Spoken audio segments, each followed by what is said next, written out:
What is up, everybody? Welcome back to the channel. Today we're talking about Sisu, Road to Revenge, the sequel I didn't really know that we needed until I sat down and binged the first Sisu 2 nights ago. And oh my god, that movie was really good. I haven't seen it until the other day. I was going to make a video on it, but it was too late.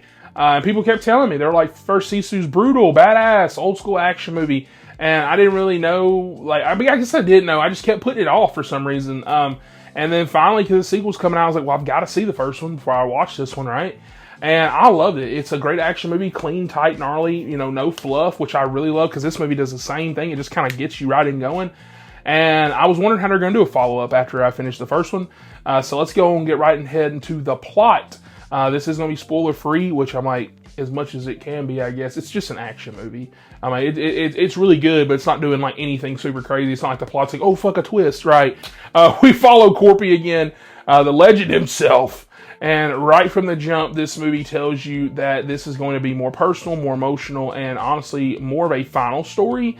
This movie returns home, the place where his family was murdered, and he literally dismantles the entire house piece by piece, boards, beams, furniture, everything, and he loads it onto a truck. He's going to go back to Finland to rebuild it.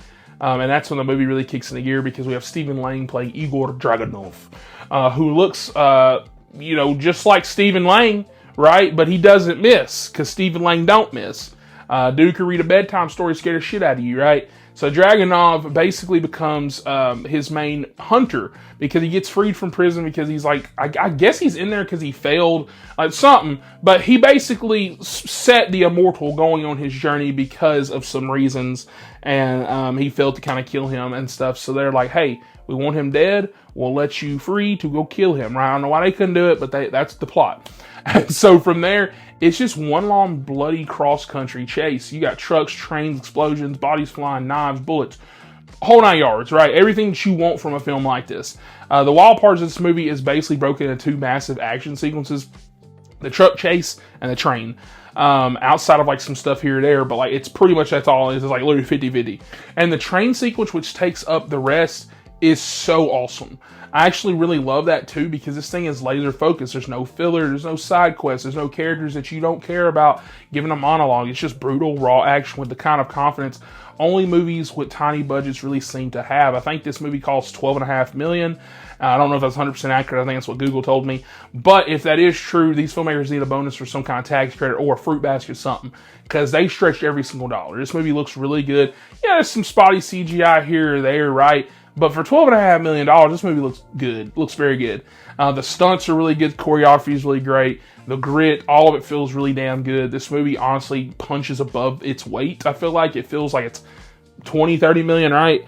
The first movie was very simple. Gold miner, Nazis, dirt, violence, cool. This sequel is more personal. Sisu's revenge this time isn't just survival. It isn't, just stubbornness. It's grief. It's closure. It's him honoring his family by rebuilding what he lost. And that makes the violence feel heavier, almost poetic at times, because there are actual twists along the way, which I won't spoil, but they give this movie a sense of finality. The title Road to Revenge isn't just a badass marketing tool.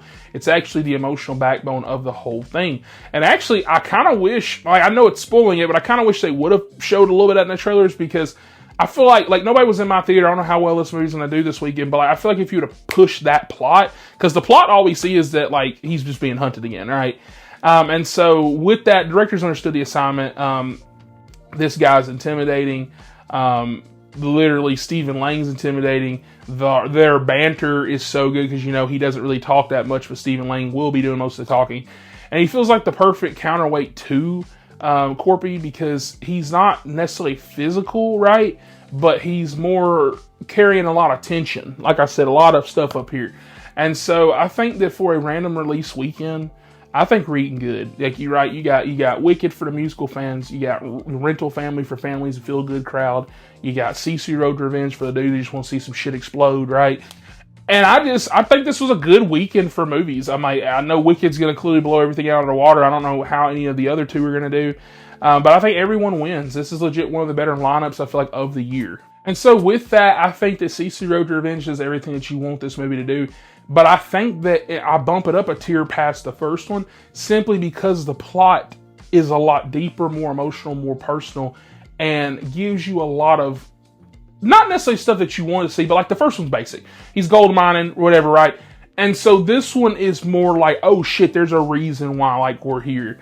And so I really, really did love that a lot. So I think I'm going to give this movie an 8.5 out of 10. I think it's solid for what it is. They did a damn good job of this movie. I would like to see where else they go.